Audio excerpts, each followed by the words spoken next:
In this video beginners to learn coding में हम क्या करने जा रहे हैं, एक प्रोग्राम बना रहे हैं और उस प्रोग्राम में हम क्या करेंगे, एक्सेप्ट करवाएंगे principal, time and rate from user से। और हम क्या करेंगे, कंपाउंड इंटरेस्ट निकालेंगे किसमें, पाइथन कोड में। अब सबसे पहले हम देखते हैं कि हमें जो कंपाउंड इंटरेस्ट निकालना है उसका फॉर्मूला क्या है। देखो फॉर्मूला यहाँ पर मैंने लिखा हुआ है। फॉर्मूला क्या है, C I equals to P bracket 1 + r divide by 100 to the power t। ये पी आर और टी क्या है, ये प्रिंसिपल, रेट और टाइम हो गया। और सी आई क्या है आपका कंपाउंड इंटरेस्ट। अब देखो लेफ्ट हैंड साइड में हमने जो बना रखा है सी आई, ये क्या करेगा, अपने अंदर रिजल्ट को स्टोर कर रहा है। कंपाउंड इंटरेस्ट के लिए हमने एक वेरिएबल बनाया है सी आई। और यहाँ जो इक्वल टू के बाद जो राइट हैंड साइड में है, ये क्या प्रोसेसिंग होगी जो सारी की सारी, जिसमें आपका प्रिंसिपल है, फिर उसके बाद ब्रैकेट आ गया, 1 आएगा, प्लस आएगा r अपॉन 100 और टू दी पावर t। तो हमें इनमें से क्या चीज़ें एक्सेप्ट करवानी है, हमें यूज़र से p, r और t को एक्सेप्ट कराना है, क्योंकि हमें कंपाउंड इंटरेस्ट निकालना है। तो आप कभी भी कंपाउंड इंटरेस्ट को इनपुट नहीं करवाओ, वो निकलेगा आपका। तो हमें जो लेना है वो हमारे प्रिंसिपल, टाइम एंड रेट, ये दिया हुआ है यहाँ पर कि तुमने क्या एक्सेप्ट कराना। अब हम आते हैं इसके पहले, सबसे पहले एल्गोरिथम लिखेंगे। तो फर्स्ट स्टेप हमारा क्या हो जाएगा, हमारा पहला स्टेप हो गया कि हमने एक्सेप्ट करवाया प्रिंसिपल, टाइम और रेट। किससे ले लिया हमने, ये यूज़र से। अब हमें क्या करना है, नेक्स्ट लाइन में हमें इसकी प्रोसेसिंग करनी है। तो हमने क्या करा, कैलकुलेट करेंगे कंपाउंड रेट। वो कैसे निकलेगा, इस फॉर्मूले से निकलेगा जो ये वाला है। नेक्स्ट में क्या करना है, शो कंपाउंड इंटरेस्ट। यहाँ से हम उसका कंपाउंड इंटरेस्ट निकालेंगे, जो हमने यहाँ पर कैलकुलेट करा उसे हम डिस्प्ले करवा दें। अब हम यहाँ पर क्या करेंगे, इसका सूडो कोड बनाएंगे। सूडो कोड में क्या होगा, हमने एक्सेप्ट लिखा p, t, r, principal, time और रेट। हम इनके हमने तीन वेरिएबल बनाए। नेक्स्ट लाइन में हम क्या करेंगे, हम कैलकुलेट करेंगे कंपाउंड इंटरेस्ट को। और उसके लिए हमने क्या करा, देखो सी आई इक्वल्स टू पी, जो ये p के बाद देखो ब्रैकेट है, इसका ना मल्टीप्लाई हो रहा है। तो p multiply bracket 1 + r divide by 100। और ये जो साइन है, कैरेट का साइन है, किसके लिए, टू दी पावर t। ये सूडो में आ गया। इस फॉर्मूले के बाद हमें क्या करना है, हम वो जो हमने रिजल्ट निकल के सी आई के पास आएगा, वो हमने उसको स्क्रीन में डिस्प्ले कराया, तो हमने डिस्प्ले सी आई कर दिया। अब नेक्स्ट हम क्या करेंगे, हम इस सूडो कोड को कन्वर्ट करेंगे फ्लो चार्ट को। पहले हमने स्टार्ट बनाया, हमने इनपुट बॉक्स बनाया, उसमें हमने एक्सेप्ट कराया पी, आर और टी को। फिर हमने ये प्रोसेसिंग बॉक्स बनाया, हमने जो फॉर्मूला यहाँ पर सूडो कोड में लिखा था, हमने को डायरेक्ट उसे वैसे ही लिख दिया, C I equals to P into bracket 1 + r divide by 100 to the power T. Third में हमने डिस्प्ले बॉक्स बनाया और उसके अंदर हमने डिस्प्ले कर दिया किसको, सी आई को। तो ये हमारा फ्लो चार्ट हो गया, हमने सूडो से फ्लो चार्ट में से कन्वर्ट करा। अब हम इस फ्लो चार्ट से क्या करेंगे, हम पाइथन का कोड लिखेंगे। अब अगर तुम रीड करो तो हमें क्या करना है, एक्सेप्ट करना है पी, आर और टी को। तो हम पी, आर और टी नाम से ही तीन वेरिएबल बनाएंगे। और इनपुट के लिए, और ये किस टाइप की वैल्यूज़ हैं, तो नंबर्स हैं। तो इनको हमें कैसे करना पड़ेगा, इनपुट के आगे हमें INT लिखना पड़ेगा।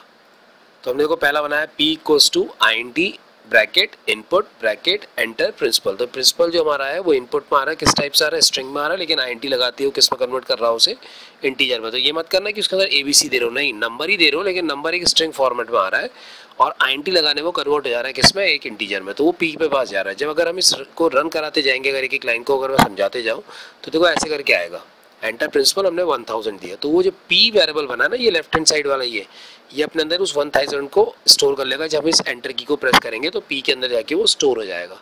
नेक्स्ट में हमें क्या इनपुट करवाना है, r को इनपुट करवाया। तो r equals to INT input enter the rate करा। तो हमने यहाँ r में 5 दिया और जैसे ही एंटर करा वो r के पास जाके 5 जाके स्टोर हो गया। तीसरे में हमने क्या करा, देखो t equals to INT bracket input enter the time करा। तो ये जो अंदर लिखे हुए हैं ना डबल कोट्स में, ये यहाँ पर जो स्टेटमेंट्स है ये आना ज़रूरी है, क्योंकि आपको पता ही नहीं लगेगा नहीं तो इनपुट क्या करा रहे हो। तो ये स्टेटमेंट है और ये जो t है, ये जो 2 जा रहा है ना, ये t के अंदर जाके स्टोर है। तो याद रखना, जो ये जो लाइन है पूरी जब एग्जीक्यूट होगी तो जो वैल्यूज़ है वो राइट से जाके लेफ्ट में जो वेरिएबल्स है इनमें जाके स्टोर हो रही है। अब देखो हमने तीनों चीज़ तो इनपुट करवा ली है, p, r और t। अब हमें क्या करना है, कैलकुलेट करना है। क्या कैलकुलेट करना है, कंपाउंड इंटरेस्ट। तो देखो नेक्स्ट लाइन में हमने क्या करा, हमने C I equals to p multiply bracket 1 + r divide by 100 bracket close star star T. अब ये स्टार स्टार टी क्या है, पाइथन में स्टार स्टार टी का मतलब होता है 2 टू द पावर।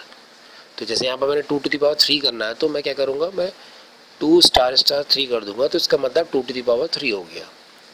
अब ये क्या करेगा, जो आपकी वैल्यूज़ है उसे कैलकुलेट करके सारा चीज़ें आपकी सी आई के अंदर स्टोर होंगी। ऐसे करके देखो 1000 किस में आया था, p में, 5 क्या है आपका r हो गया, और t आपका कितना है, 2 हो गया। तो उसने पूरा उसको देखो कैलकुलेट करके उस सी आई के अंदर जाके उसे स्टोर कर दिया, जो 1102.5 ये हमने एक बनाया, उसके हिसाब से हमने दिखा दिया कि क्या हो रहा है। अब इसके बाद नेक्स्ट टाइम हमें क्या करना है, हमें इसे डिस्प्ले कराना। तो मैंने यहाँ प्रिंट ब्रैकेट डबल कोट्स में compound interest equals to double quotes close comma CI करा। तो यहाँ पर देखो ये CI ने 1102.5 दिया और जो डबल कोट्स में कंपाउंड इंटरेस्ट इक्वल्स टू लिखा ये आपका उसने स्टेटमेंट जो हमने दिया उसको यहाँ पर ला करके डिस्प्ले करके, ये हमारा तरीका है कंपाउंड इंटरेस्ट निकालने का और उसने हमारे को डिस्प्ले करके भी दिखा दिया। अब मैं इसे दिखाऊंगा कि पाइथन में जब इसे कोड में लिखेंगे वहाँ ये कैसे काम करेगा। अब देखो हमने यहाँ पर क्या करेंगे, हम पहले जो सबसे पहली लाइन है ना कंपाउंड इंटरेस्ट में हमने सबसे पहले करना है इस क्वेश्चन में, वो उस लाइन को हम यहाँ पर टाइप करेंगे। हमारी पहली लाइन क्या है, हमें प्रिंसिपल निकालना। तो मैं लिखा P equals to INT bracket input bracket double quotes enter the principal double quotes close और 2 ब्रैकेट्स क्लोज। ये ब्रैकेट बहुत ध्यान देना है कि एक ब्रैकेट आपका INT का है, एक ब्रैकेट आपका इनपुट का है, तो दो राइट साइड में दो लगेंगे। इसकी नेक्स्ट लाइन में हमें क्या करना, हमने यहाँ पर क्या करा, रेट को इनपुट करवाया। तो हमने R equals to INT input enter the rate करके हमने लाइन को लिख दिया। थर्ड लाइन हमारी क्या बनेगी, टाइम को इनपुट करवा, मिलेगा T equals to INT input enter the time और ये हमारी तीनों चीज़। अब हमने तीनों चीज़ आपके यहाँ पर देखो इनपुट करा दिया। अब हमारे को क्या करना है, कंपाउंड इंटरेस्ट को कैलकुलेट करना। हमने लाइन क्या लिखी, CI equals to P multiply bracket 1 plus R divide by 100 bracket close star star T। तो ये हमारा हमने कंपाउंड इंटरेस्ट को यहाँ कैलकुलेट करने का जो फॉर्मूला था पूरा हमने यहाँ पर लगा दिया। अब नेक्स्ट लाइन हमारी क्या है, हमें डिस्प्ले कराना। तो मैंने यहाँ प्रिंट लिखा, प्रिंट पे P स्मॉल होगा ब्रैकेट डबल कोट्स में compound interest equals to double quotes close comma CI, ये हमारी लाइन हो गई। अब हम इसको क्या करेंगे, हम इसको एग्जीक्यूट करेंगे।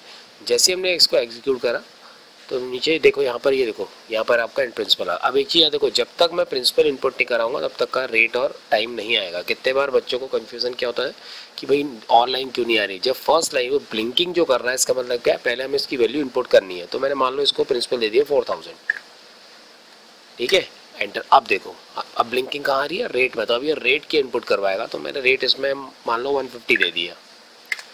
उसके टाइम मैंने टाइम में 3 दे दिया। ये देखो आ गया कंपाउंड इंटरेस्ट, उसका 62,500.0 ये उसने उसे कैलकुलेट करके निकाल दिया। अब ये 0.0 क्यों आ रहा है, क्योंकि हम यहाँ पर सिंगल स्लैश का फॉरवर्ड स्लैश का साइन यूज़ कर रहा है। अगर मैं डबल कर दूंगा, अगर मैंने इसी को डबल कर दिया यहाँ पर देखो 2 कर दिए, तो ये अभी 0.0 वाला जो वैल्यू है ये नहीं आएगी। ये अब आपका इंटीजर में आंसर देगा आपको। अगर मैं इसको फिर से एग्जीक्यूट करके दिखाता हूँ, देखो वहाँ पर मैंने करा, मैंने अगर मान लो इसको 4000 दे दिया, ठीक है। अब मैं रेट को इनपुट कराऊंगा। अब देखो मैं रेट को दूंगा, मैंने रेट में मान लो दे दिया 100 रुपीज़, 100 दे दिया रेट। टाइम में मैंने 3 दिया, वो देखो आ गया 0.0 आपका हट जाएगा। क्यों, ये जो साइन मैंने लगाया उसने क्या करा, उसके ये किसके लिए होता है, इंटीजर के। सिंगल वाला पाइथन में किसके लिए होता है, फ्लोटिंग के लिए यूज़ होता है। तो ऐसे करके प्रोग्राम को हमने कंपाउंड इंटरेस्ट के आपको दिखाया कि कैसे इसका आंसर आएगा और इसे कैसे लिख